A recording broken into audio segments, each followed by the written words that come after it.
Okay, therapists of Reddit, what was your biggest "I know I'm not supposed to judge you but holy sh*t moment? Story number 1. I once had a client, a very well-dressed, articulate woman in her 40s, come in because her relationships never seemed to last.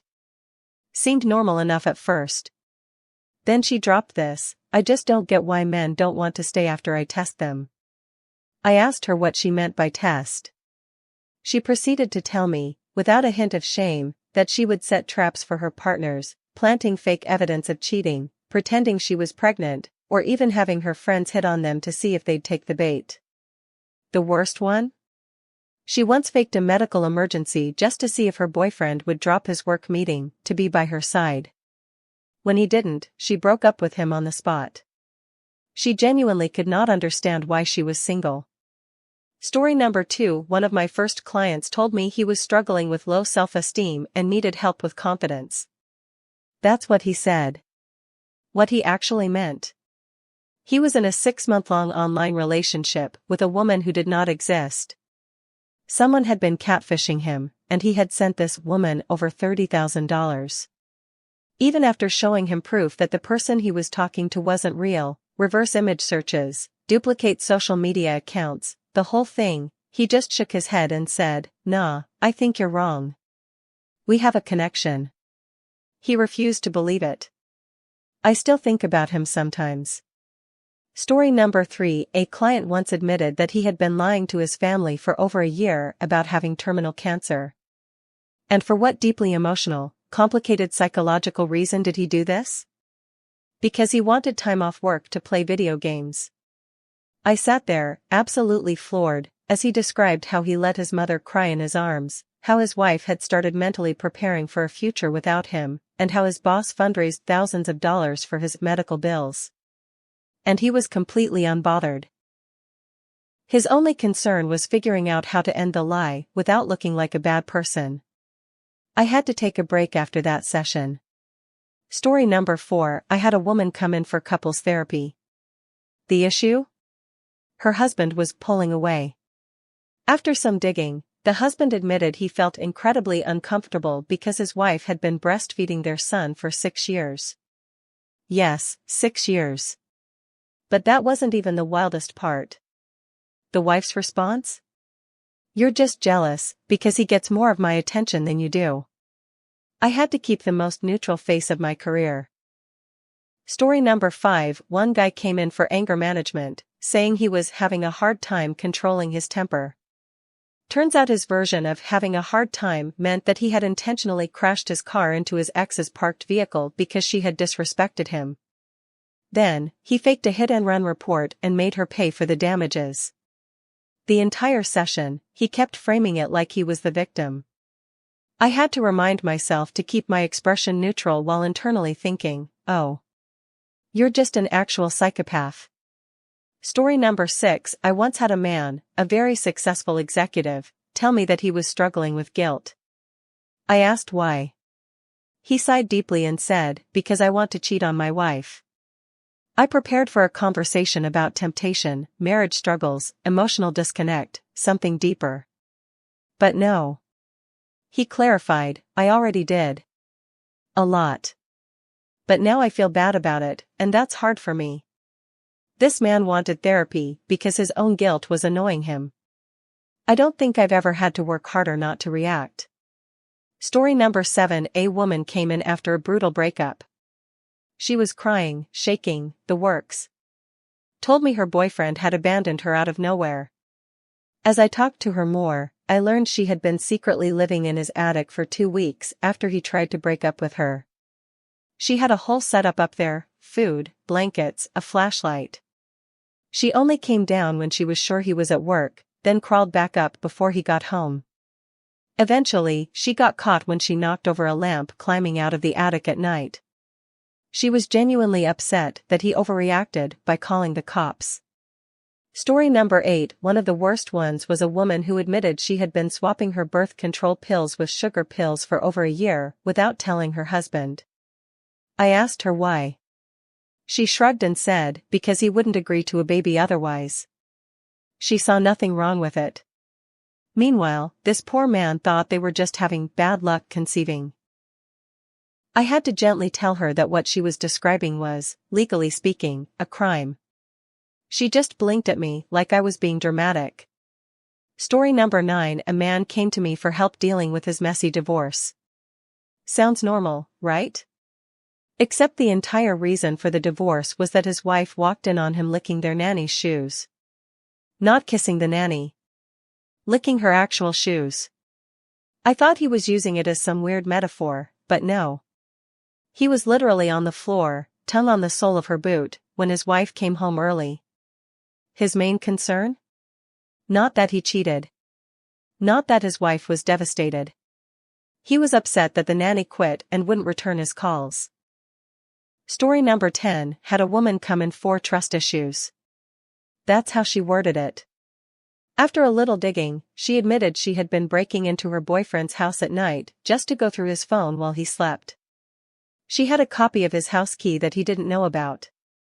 Then she told me, completely straight-faced, I just need to know if I can trust him. Ma'am. Story number 11. A guy once told me he faked his own kidnapping to test if his girlfriend really loved him. He got his friends involved, staged an entire dramatic hostage situation, and had them send fake ransom demands to his girlfriend. She was hysterical. Called the police. Had his whole family in a panic. Then, when she found out it was a joke, she broke up with him immediately. And he was the one in therapy because he couldn't believe she overreacted like that. Story number 12. Had a client tell me she planted a hidden camera in her fiancé's car. At first, she just wanted to make sure he wasn't cheating. But then, it became a full-time hobby. She would watch hours of footage every night, just studying his driving habits, what music he played, how often he checked his phone. The wildest part? He was never cheating. She still broke up with him because she didn't like his driving playlist and decided that was a red flag. Story number 13. A man once came in and told me his biggest regret in life was getting married. I asked him why. He took a deep breath and said, because I miss my doll. I assumed he meant, like, a childhood toy. Nope. He meant his life-sized, custom-made, extremely expensive, companion doll. He had been in a full relationship with her for years. Had a name for her, took her on vacations, bought her gifts. Then he met his wife, and she forced him to throw the doll away. And now, 2 years into marriage, he wanted her back. Not the wife. The doll. Story number 14. One woman admitted she was sabotaging her ex's dating life, but not in the usual way. Instead of texting new partners to scare them off or spreading rumors, she was creating fake profiles of herself, matching with her ex on dating apps, and then leading him on so he wouldn't move on. She'd flirt, talk to him for weeks, then ghost him, only to make a new account and do it again. He was stuck in an endless cycle of thinking he found the one and then getting devastated when they disappeared. And she had zero remorse. She just shrugged and said, if I can't have him, nobody can. Story number 15. A man came in for anxiety issues. When we got into specifics, he admitted he was constantly stressed because he was maintaining 4 completely separate families.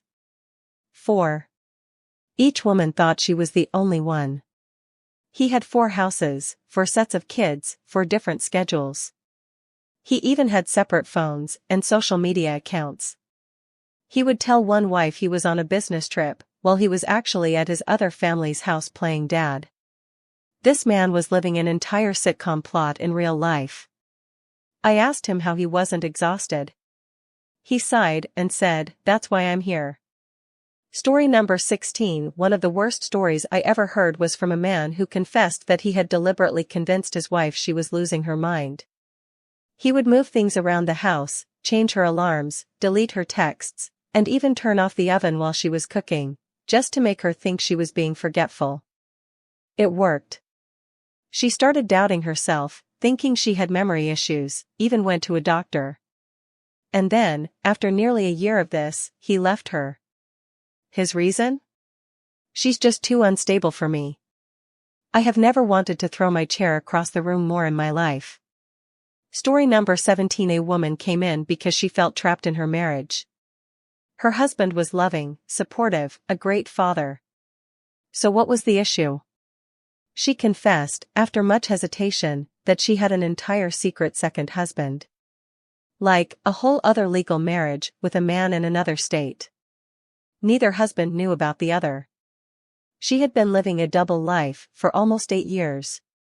Her main concern? She was exhausted from keeping up with 2 families and needed help figuring out how to break up with one of them, without either finding out.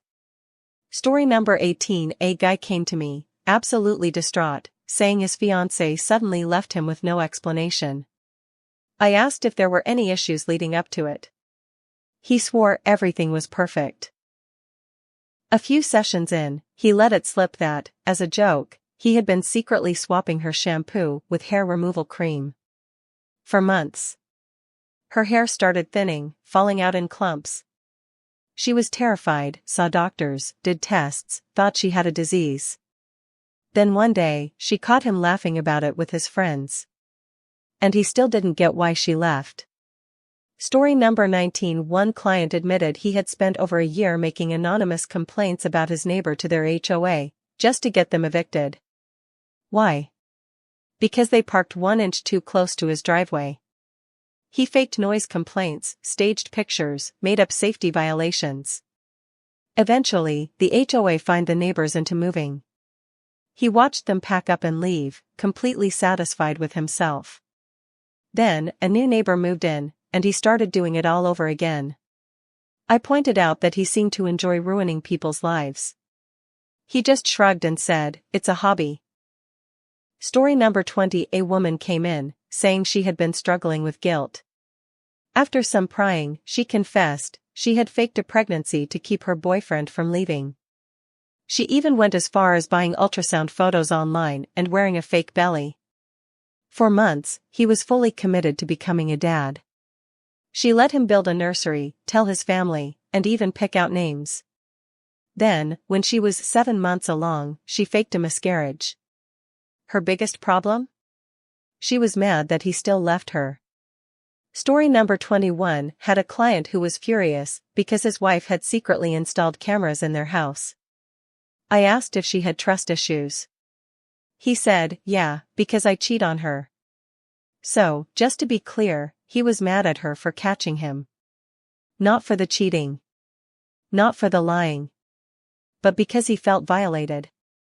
I had to sit there and pretend like this was a normal conversation while my brain was screaming. Story number 22. A client came in for anger management.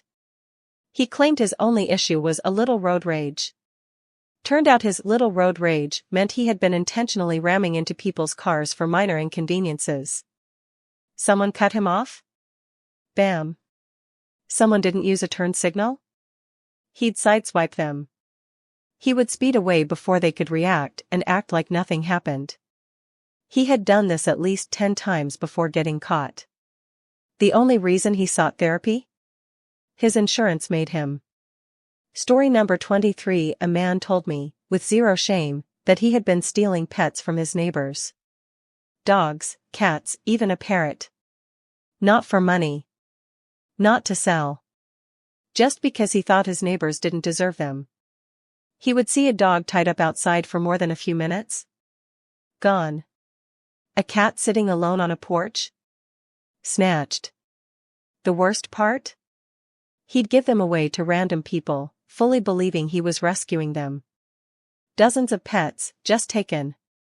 I had to tell him, multiple times, that this was literally theft. He just blinked and said, "It's only theft if you're taking something bad." Story number 24. Had a guy come in because his wife left him overnight. He was devastated, had no idea why. Then he admitted that, for years, he had been swapping out her anti-anxiety meds with placebos. He thought she was too emotional and wanted to see if she really needed them. She started spiraling, having panic attacks again, couldn't figure out why, until one day, she caught him doing it. She packed a bag and never came back. And he was in therapy because he felt betrayed. I had to physically stop myself from reacting.